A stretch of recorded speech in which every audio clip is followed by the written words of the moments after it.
নিজেদের কর্মীদেরকে অস্ত্র দিয়ে ছাত্রলীগ বলে একটি গ্রুপ যখন ধরিয়ে দিচ্ছে, আবার অপর গ্রুপ সেই ছাত্রদল নেতা দাবি করে তাকে ছুটিয়ে নিয়ে যেতে দুই গ্রুপের সংঘর্ষে সাংবাদিক সহ আহত রয়েছে 10 জন।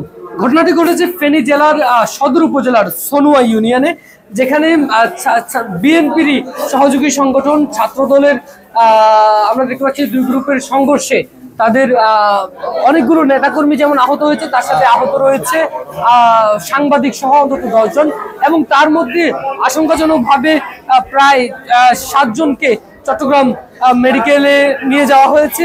এর মধ্যে একজন গণমাধ্যম কর্মী অর্থাৎ একজন স্থানীয়। Redmi 13 স্টাইল বানাই দুনিয়া কাঁপায়। সাংবাদিক রয়েছেন যিনি সাপ্তাহিক ফেনী সমাচারের স্টাফ রিপোর্টার হিসেবে কর্মরত আছেন। আমি একটু কথা বলতে চাই, এখানে রয়েছে একটু কথা বলুন, আপনাকে অস্ত্র দিয়ে কারা ধরেছিল? আসান সুমনের সৈন্যবন্ধ যারা আছে এরা বিগত দিনে আওয়ামী লীগ করছে, আর আমার কাছে প্রমাণ আছে এরা বিগত দিনে আওয়ামী লীগ করছে, ছাত্রলীগ করছে। এরা আমার অস্ত্র নিয়ে ওগুলো হামলা করছে। এরা এখন নতুন করে বিএনপি হয়ে গেছে। এরা আগে আওয়ামী লীগ করতো, আওয়ামী লীগের সৈন্য চাইছিল, এখন নাকি শুনতেছি এরা বিএনপি। আমরা আওয়ামী লীগের আমরা হামলা। আমি ইউনিয়ন ছাত্র দলের সহসভাপতি, জেলা ছাত্র দলের সদস্য, সাবেক সহপ্রচার সম্পাদক ইউনিয়ন ছাত্র দলের। হ্যাঁ, আমাদের সদর থানা ছাত্র দলের সদস্য সচিব নজরুল ভাই, তিনি একজন মাটির মানুষ। এত সহজ সরল লোকেরা হামলা করছে। তিনি যদি চাইতো এদেরকে কি কিছু করতে পারতো না। তিনি একদম মাটির মানুষ।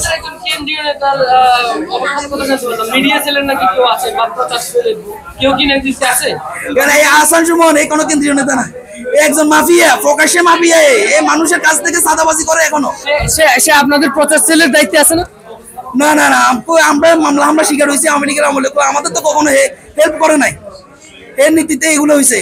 এ যদি বিএনপি করতো, উনি দায়িত্বে আছেন কিনা ওইটা জানা না। এ কোনো দায়িত্ব নাই, কোনো দায়িত্ব নাই। আমি যতটুকু জানি কোনো দায়িত্ব নাই, ইউনিয়নে কোনো দায়িত্ব নাই। বিএনপি সমর্থক এখন শুনতেছি, আগে কি ছিল ওইটা আমি জানি। আগে আওয়ামী লীগের লোক সাথে উঠা বসা ছিল, আমি এতটুকু জানি। বুঝতে পারছি। দর্শক দেখতে পাচ্ছেন যে এর পার্শ্ববর্তী আরো অনেকেই কিন্তু আহত রয়েছেন তাদের যেই হামলায়। সেই হামলা আমি একটু আরেকজনের সঙ্গে কথা বলতে চাই। আপনি তো ছাত্রদল করেন। আমি সেই ছাত্রদলের আহ্বায়ক। আসান সুমনের নেতৃত্বে কিছু সদস্য সন্ত্রাসী, এরা অতীতে মাদকের সাথে দেখছি আমরা এবং আওয়ামী লীগের সাথে দেখছি। এরা কখনো কোনো বিএনপির লোকও ছিল না, কখনো কেউ। তারাও তো আপনাদের দলেরই সমর্থক। সমর্থক এটা আমরা কখনো তার রাজনীতি সক্রিয় দেখি নাই।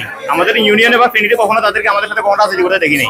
তো আপনাদের উপর হামলা করলো, সাংবাদিকদেরকে কেন টার্গেট করা হলো? এটা হয়তো তাদের যে অপকর্ম, এটা তার একটা অংশ। আমি একজন গণমাধ্যম কর্মী এখানে রয়েছেন, কি হয়েছিল মূলত সেখানে একটু জানাবেন। আসলে আমাদের কাছে একটা ফোন আসছে, ওইখানে 2 জনকে অস্ত্র সহ ধরা হয়েছে। পরবর্তীতে আমরা সংবাদ কভারেজ করতে ওই এলাকাতে যাই, সনুয়াতে। তখন তারা ওইখান থেকে আমরা তথ্য নিয়ে আসার পথে আমরা দেখতে পাচ্ছি যে ওই 2 জনকে ধরে নিয়ে থানায় হস্তান্তর করা হচ্ছে। পরবর্তীতে সনুয়া রাস্তার মাথায় আসা হলে ওই 2 জনের মধ্যে কি একজন হ্যাঁ উনিই ছিল, এবং কি ওদের কি সেটা তো আমরা জানি না, বাট হচ্ছে ওনারাও ছিল গাড়িতে। 2 গ্রুপের সংঘর্ষে আমাদের এক সংবাদকর্মী গুরুতর আহত হয়েছে, এবং কি আমাকেও অনেক দৌড়ানি হয়েছে। আমি জানে বেঁচে আসছি ভাই। দর্শক কথা বলছিলাম আমরা, তিনি আমাদেরকে রাজন যেটি জানাচ্ছিলেন। এছাড়াও 3টি গাড়ি ভাঙচুরের খবর আমরা এখন পর্যন্ত পেয়েছি। এছাড়াও 3টি গাড়ি আগুন জ্বালিয়ে দেওয়া হচ্ছে।